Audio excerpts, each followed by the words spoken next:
Welcome back to my YouTube channel. So तपाईँहरू स्वस्थ हुनुहुन्छ, मस्त हुनुहुन्छ भन्दै आशा गर्दै आज नयाँ डेको सुरुवात गरिरहेको छु र मैले चाहिँ आज नयाँ बेग बनाउन आँटेको छु। सो अहिले चाहिँ म कलर कम्बिनेसनमा एकदम कन्फ्युज भइरहेको छु कि कुन कलरको कम्बिनेसन गरौँ भनेर धागोको।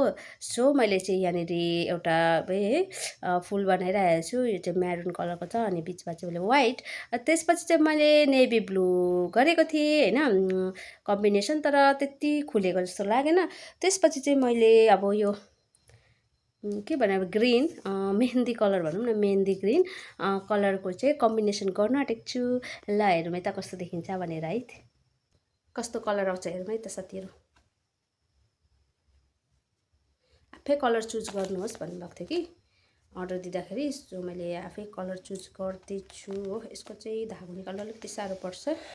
सो म धागो निकालिसक्छु है त। फाइनली मैले धागो निकालिसकेँ साथीहरू। सो म स्टार्ट गर्दैछु। अगर तपाईँहरूलाई ट्युटोरियल भिडियो चाहिन्छ भने चाहिँ कमेन्ट गर्नुहोस् है साथीहरू। म हेर्छु यसमा कस्तो देखिन्छ कलर है, बनाएर देखाउँदैछु। सो फाइनली साथीहरू अलिकति यो कलरमा चाहिँ अलिकति राम्रो लुक आयो जस्तो लाग्यो हो।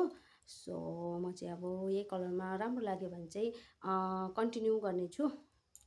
अलिकति राम्रो लुक आयो हो। यो आज नेभी ब्लूमा बनाउने भनेर सोचेको थिएँ, बट नेभी ब्लूमा त अरू कलर चाहिँ सबै मिलेको छ है, वाइटहरू योहरू सबै।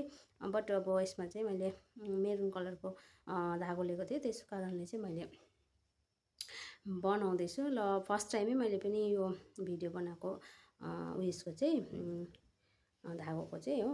अरू बेला चाहिँ म भिडियोहरू हालिबस्छु। भिडियोमा नयाँ हुनुहुन्छ भने चाहिँ सब्सक्राइब गरिदिनुहोस् र तपाईँहरूलाई के कस्तो चाहिन्छ कमेन्ट गरिदिनुहोस् है साथीहरू। यस्तो चाहिँ भयो फाइनल लुक। यस्तो चाहिँ भयो फाइनल लुक। ल यसमा चाहिँ अहिले जोड्नु छ है। अब राम्रो लाग्यो भने चाहिँ म बेग पुरै देखाउने कोसिस गर्छु। हस् त आजलाई यति नै भिडियो, र नेक्स्ट भिडियो लिएर छिटै नै आउने छु। र यो पुरा भिडियो भयो भने फेरि देखाउनेछु साथीहरू। भिडियो मन पर्यो भने लाइक कमेन्ट सेयर गरिदिनुहोस् होला, र सब्सक्राइब पनि गरिदिनुहोस् है साथीहरू। हस् त धन्यवाद, थ्याङ्क यू फर वाचिङ।